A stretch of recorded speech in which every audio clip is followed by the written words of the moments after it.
everyone, welcome back to another video. Today we're going to be doing our deck profile for the dual avatar deck. You guys already expected this because of the fact that we did do a chill session video yesterday, and what's amazing about that particular video is that since we went over all of the cards, we no longer have to go over them again in this particular deck profile. As a result, it should save us time on actually explaining each of these cards without having to go through each of their effects. And that kind of is the purpose with the chill session videos when it comes to introducing a new archetype onto this channel. However, with that being said, if you guys enjoyed this video, definitely consider dropping a like, share, comment and subscribe, and also hit that bell notification as well. It really means a lot.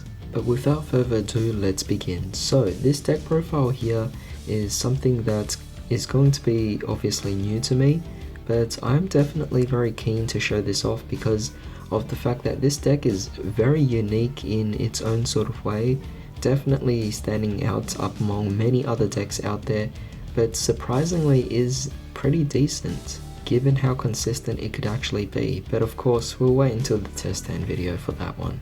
For now, I just want to show you my list, and I have seen quite a few lists out there. It is a very flexible deck, allowing you to put in almost any kind of build you actually feel is comfortable with you, and as a result it does make this deck not only unique but unique to each individual player based on their preferences of what cards they want to play in this particular deck. But enough of that, let's actually just get started. So to begin, we have over here our 3 copies of dual avatar feet Kokoku, and we also have our 3 copies of our dual avatar fists Yugioh. Both of these are definitely the very key cards of the deck, of course, making them really crucial in what they do. We already obviously went over their effects, so I'm not going to explain them again. But with that being said, I don't see any kind of deck where you would actually play any less than this. I think this is something that everyone will agree on, that they are 3 copies of in the deck itself. Now, you guys are probably wondering, what do we fill up this deck with the monsters? Well, let's actually see what I actually put into my deck. I'm playing here 3 copies of Ash. It's just mainly because it's one of the best hand traps out there, and in this particular deck where you have plenty of space, just playing it with the Ash Blossom is definitely a really great thing. But I'm also going to be playing here 3 copies of Effect Veiler. I believe Effect Veiler to be one of the better ones out there. I don't really like using Ghost Bell. I don't really like using some of these other hand traps out there. These are the 2 that tend to be my ideal preferences, so for that matter I'm playing these 2. But of course feel free to play whatever hand traps you feel comfortable with. Now the last of the monsters is going to be very interesting for you guys, but I'm going to be playing here 3 copies of Gameciel. Gameciel is just a really amazing card, allowing me to get rid of one of those most annoying cards out there. I guess it could apply for any boss monster, but mainly it's to get rid of Dragoons. Being one of the most annoying cards out there, there's nothing I could really do to get rid of Dragoons. My only out to it would be the Gameciels, and I think that's going to be applied to every single deck out there, every single player out there. The best way to get rid of Dragoons is really just go for a Kaiju, because any other way kind of feels wasteful in terms of resources. But you give them Gameciel, they're getting a weak monster, and you simply bring out your own monsters and attack over it. Really simple there. I thought about playing Nibiru, but honestly Nibiru can be played through, so at best I probably would put Nibiru in my side deck and Gameciel as being my main deck. Now let's move on to spells. I did actually preface the fact that I am going to be proxying some cards, and this is the one proxy, the only proxy in the deck, so rest assured the rest of the deck is all complete, but this is the only card I'm missing, and that is the dual avatar invitation. So I'll just put a picture of the card up here on the screen so you guys can actually see, but we definitely need to play 3 copies of it. It's a really amazing card. It's not a matter of whether or not it's an expensive card, no, it's a really cheap card. Even though it's a secret rare, it's only $3 each, so it should cost you less than $10 for an entire playset of them. The only issue is because it is a secret rare, it's not easy to pull, and because of that, it's just really hard to find copies of these, especially when I'm actually living in Australia, where the amount out there is actually even more scarce than you think. However, I am also playing over here 3 copies of the Perfect Synced Aun. It's definitely a really good card to start you off and just search out your cards. So with that being said, I thought 3 copies didn't really hurt the deck at all. Next up, I'm also playing over here 3 copies of the Dual Avatar Defeating Evil.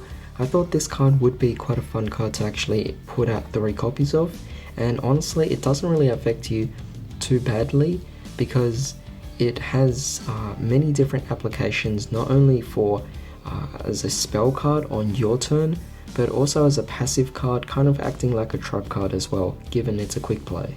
Now next up, this might be a surprise to you guys, a lot of people play different cards aside from me in this case, but I'm going to be playing 3 copies of Foolish Burial Goods. Now for certain deck profiles out there, I've seen people use Pot of Desires because they're maxing out 3 copies of every single card. In my case, I'm going to be using the Foolish Burial Goods just to ditch off the cards to the graveyard. Firstly, it does a bit of deck thinning to you, but once we actually get to Compact, that's where it actually becomes really applicable. So you guys might remember this. You want to have basically a few resources in the graveyard. So to have 3 copies of Foolish Burial Goods to put them there will definitely help out in making Compact a really more efficient card. And as for the last spell, I'm playing here the one Terraforming just to search out our field spell. Of course, you guys can fill up your deck with many other choices, but I'll talk about them at the end of this video. Now moving on to traps, we have a very heavy line. We just gotta hope that the opponent doesn't have any cards that can stop trap cards, but I think it should be okay. We have 3 copies of Dual Avatar Ascendant. We already went over these cards, so not going to talk about them too much. We have Dual Avatar Compact. We have over here our Dual Avatar Return, and the interesting tech I put in that's also a lot of people don't really incorporate is the 3 copies of Trap Trick. It's a really amazing card because you have so many different targets available, and even in the side deck I do have a few other trap cards as well. You could play cards like Infinite Impermanence, making that a great option to take in as well. It's up to you. So for example, you don't need to play the Trap Trick, you could just take this out and play Infinite Impermanence instead. And same thing for the Foolish Burial Goods, take that out and put in Pot of Desires. It gives so much flexibility just by removing certain cards, and you can afford to do so because this deck can work in so many different directions. Now moving on to the extra deck, I'm going to be playing 2 copies of Armored Yugioh, and I'm also going to be playing 2 copies of Armored Yugioh as well. Both are definitely quite amazing for what they are, but 2 copies is really more than enough. I found that they were a little bit underwhelming, so because of that, 2 copies, no more than that. It would be wasteful in the actual deck itself. However, I am choosing to play 2 copies of each of the bigger fusions, just because it's so easy to summon out. There are certain cards in the deck that allow you to speed these cards out with great ease, and I figure playing 2 copies was just a really good number for them. Playing 3 was just overkill. Playing 1 copy just didn't really do the job. So 2 and 2 making it a really good number for the actual deck. For a bit of interesting options, we have Mud Dragon, we have over here Starving Venom, and we have the Armaduke. You can play whatever you want in this particular deck in terms of the fusions. These are simply just my super poly targets, because yes, my side deck actually does include super polys. And for some links to actually have a bit of a small engine to work with, we are playing over here Underclock Taker, It Masquerina, Nightmare Phoenix, and Nightmare Unicorn. All are amazing cards allowing me to get out of certain situations that might seem a bit difficult at times. So with that being said, this is what I'm going with.